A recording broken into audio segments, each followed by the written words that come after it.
औसत आय, यदि औसत आय तुलना के लिए उपयोगी है, फिर भी यह असमानताएं छुपा देते हैं।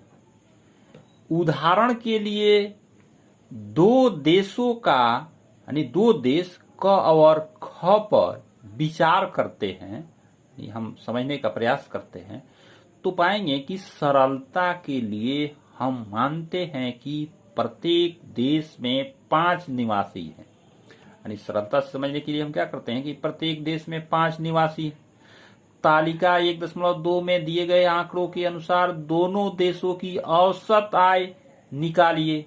ये तालिका देख रहे हैं 1.2 है, दो देशों की तुलना की गई है। देश है, देश क है और देश ख है।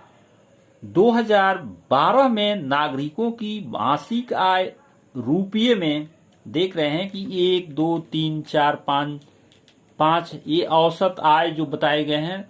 तो इसमें आप देख रहे हैं कि 9,500 है पहले में, दूसरे में जो है यानी क के अंतर्गत जो है यानी 10,500 है। तो तीसरे व्यक्ति की आय जो है 9,800 है, चौथे व्यक्ति की आय 10,000 है। तो इस तरह से आप पांचवें की 10,200 है।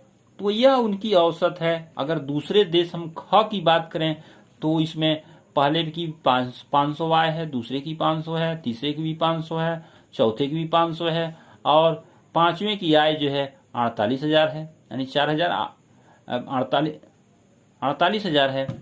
तो इस तरह से आप समझ सकते हैं कि क्या आप इन दोनों देशों में रहकर यानी दोनों देशों में रहकर समान रूप से सुखी होंगे।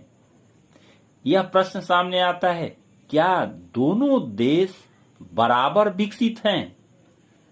नहीं, शायद हमें से कुछ लोग देश ख में रहना पसंद करेंगे अगर हमें यह आश्वासन हो कि उस देश के 5वें नागरिक होंगे।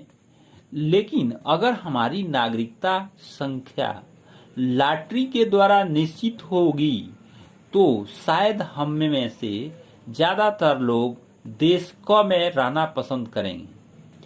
ऐसा इसलिए है क्योंकि यद्यपि दोनों देशों की औसत आय एक समान है, देश क के लोग न तो बहुत अमीर हैं और न ही बहुत गरीब हैं।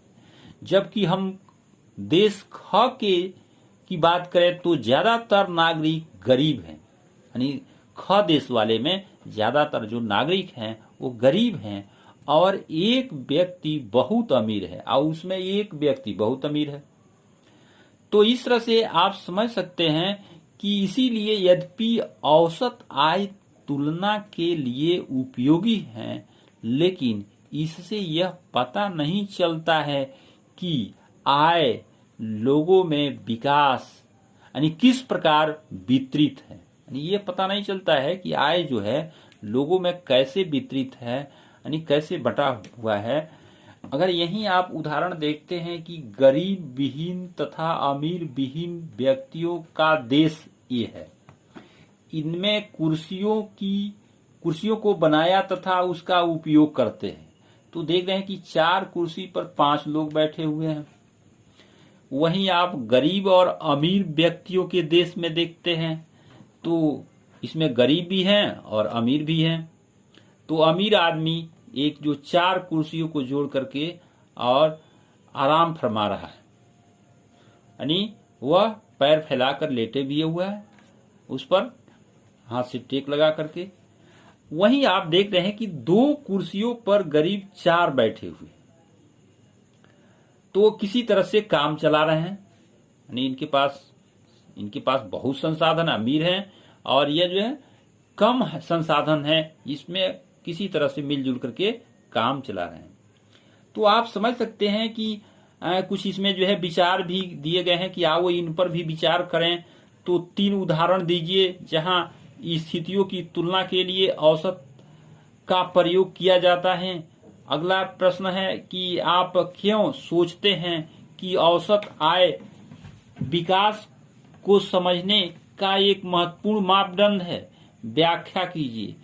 अगला प्रश्न है, यानी प्रति व्यक्ति आय के मापदंड के अतिरिक्त आय के कौन से अन्य लक्षण है जो दो या दो से अधिक देशों की तुलना के लिए महत्वपूर्ण रखते हैं। चौथा प्रश्न है, मान लीजिए कि रिकॉर्ड ये दिखाते हैं कि किसी देश की आय समय के साथ बढ़ती जा रही है, यानी किसी देश की आय जो होती है समय के साथ बढ़ती जा रही है। क्या इससे हम इन निष्कर्ष पर पहुंच सकते हैं कि अर्थव्यवस्था के सभी भाग बेहतर हो गए हैं, यानी उसकी आय बढ़ रही है, निरंतर बढ़ रही है, तो हम ये समझ सकते हैं कि अर्थव्यवस्था के सभी भाग बेहतर हो गए हैं? ऐसा नहीं हो सकता है। अपना उत्तर उदाहरण यानी सही दीजिए, यानी अपना विचार दीजिए।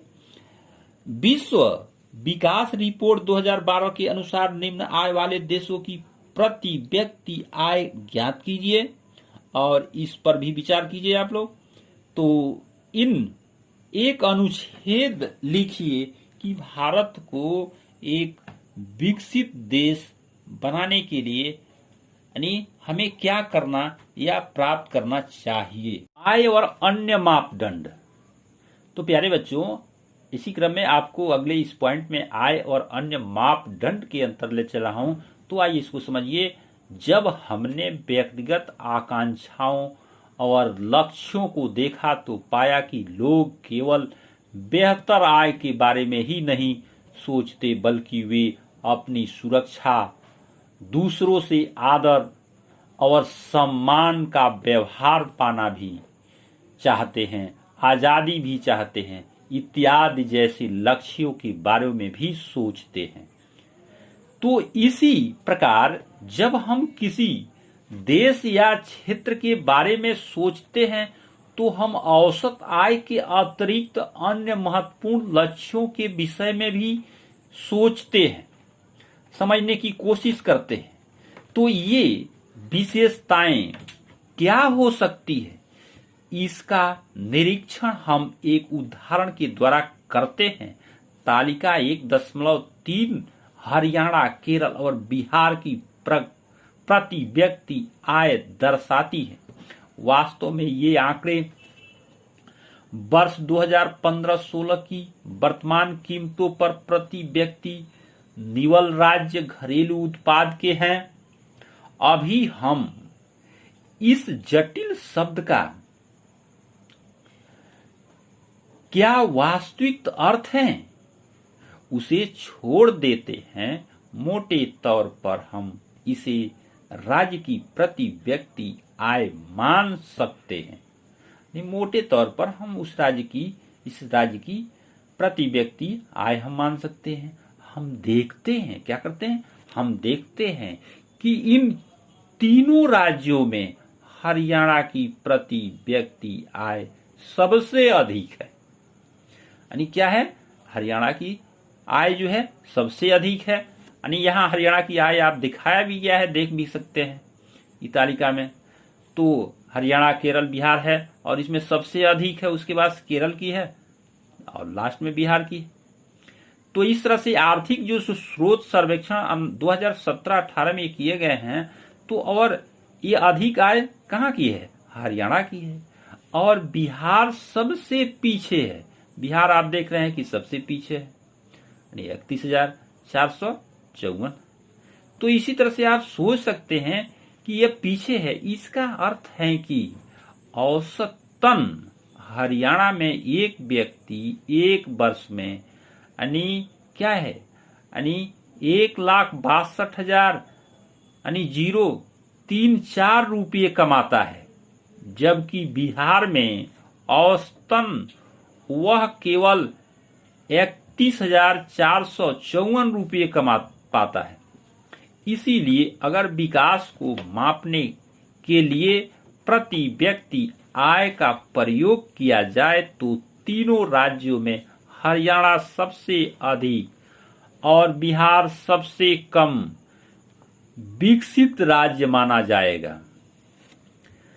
तो अब हम इन तीनों राज्यों के कुछ और आंकड़ों पर नजर दौड़ाते हैं, तो जो कि तालिका 1.4 में दिए गए हैं, यानी तालिका 1.4 में दिए गए हैं। आप यहां देख रहे हैं कि तालिका 1.4 हरियाणा, केरल और बिहार के कुछ तुलनात्मक आंकड़े प्रस्तुत किए गए हैं।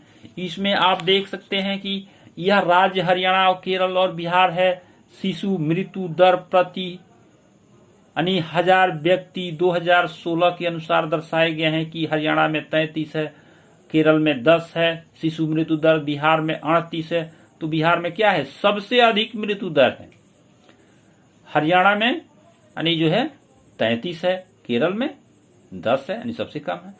तो इसी तरह से साक्षरता दर भी प्रतिशत में 2011 के अनुसार दर्शाया गया है कि हरियाणा में 82% साक्षरता है, वहीं जो है केरल में जो है 94% साक्षरता है, बिहार में सबसे कम है यानी 62% साक्षरता है। तो निवल उपस्थिति अनुपात प्रति व्यक्ति यानी 100 व्यक्ति यानी उच्चतर आय 14 तथा 15 वर्ष 2013 और 14 के आंकड़ों के अनुसार ये दिया गया है। तो 61 हरियाणा की है, 83 जो है केरल की है और 43 जो है बिहार की है। तो इस तरह से आप समझ सकते हैं कि ये स्रोत जो दिए गए हैं, यह स्रोत आर्थिक सर्वेक्षण 2017-18 वॉल्यूम 2 भारत सरकार राष्ट्रीय नमूना सर्वेक्षण संगठन रिपोर्ट संख्या 575 के अंतर्गत है।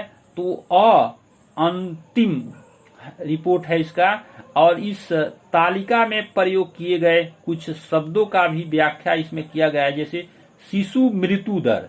तो शिशु मृत्यु दर का मतलब यह होता है कि किसी वर्ष में पैदा हुए 1000 जीवित बच्चों में से 1 वर्ष की आयु से पहले मर जाने वाले बच्चों का अनुपात दिखाती है, उसी को शिशु मृत्यु कहते हैं। यानी 1000 जीवित बच्चों में से 1 वर्ष के अंदर जो मर जाते हैं तो उसी को शिशु मृत्यु दर कहा जाता है। दूसरी चीजें है साक्षरता दर। तो साक्षरता क्या है, यानी साक्षरता दर -7। तो यहां देख रहे हैं कि साक्षरता दर में 7 वर्ष और उससे अधिक आयु के लोगों में साक्षर जनसंख्या का अनुपात लिया जाता है कि 7 वर्ष और उससे अधिक के लोग जो साक्षर जनसंख्या का कितना है। निवल उपस्थिति अनुपात 14 तथा 15 वर्ष की आयु के स्कूल जाने वाले कुल बच्चों का यानी जो उसमें क्रम होता है, यानी उस आय वर्ग के कुछ बच्चों के साथ प्राप्त होता है, तो ये होता है। तो इस तरह से आप समझ रहे हैं कि यह तालिका क्या दर्शाती है कि तालिका का पहला स्पंद दिखाता है कि केरल में 1000 जीवित पैदा हुए बच्चों में से 12 बच्चे 1 वर्ष की आयु तक पहुंचते पहले ही मर जाते हैं। लेकिन हरियाणा में यह अनुपात यानी 36 था, जो केरल की तुलना में यानी 2 गुना से ज्यादा है। दूसरी ओर हरियाणा की यानी प्रति व्यक्ति आय केरल से यानी ज्यादा है, जैसा कि तालिका 1.3 में दिखाया गया है। जरा सोचिए कि आपने माता पिता के लिए आप कितने प्यारे हैं। यह सोचिए कि सब लोग कितना प्रसन्न होते हैं जब कोई बच्चा जन्म लेता है। अब ऐसे माता पिताओं के बारे में सोचिए जिनके बच्चे अपने पहले जन्म दिन से पहले ही मर जाते हैं। ऐसे माता पिताओं को कितना दुख महसूस होता होगा, आप जरा सोचिए। दूसरा यह देखिए कि ये आंकड़े किस वर्ष के हैं, और वर्ष 2016 के हैं, जो हम बहुत पुराने समय की बात नहीं कर रहे हैं। यह हमारी स्वतंत्रता के 70 वर्ष बाद की बात है, जब हमारे देश के बड़े शहर ऊंची ऊंची यानी इमारतें और खरीदारी के लिए शॉपिंग मॉल में भरे हुए हैं। यहां देख रहे हैं कि अधिकांश शिशुओं की बुनियादी स्वास्थ्य सुविधाएं भी नहीं मिल पाती है। जो अधिकांश शिशु होते हैं उनको बुनियादी जो सुविधा मिलना चाहिए नहीं मिल पाती है। तो लोग इमारतें और जो है खरीदारी करने के लिए शॉपिंग मॉल से भरे हुए होते हैं। समस्या शिशु मृत्यु दर समाप्त नहीं हो जाती। जो हमारे देश में समस्या है, लोगों की समस्या है विकास की, वो समस्या मृत्यु दर पर ही समाप्त नहीं हो जाती।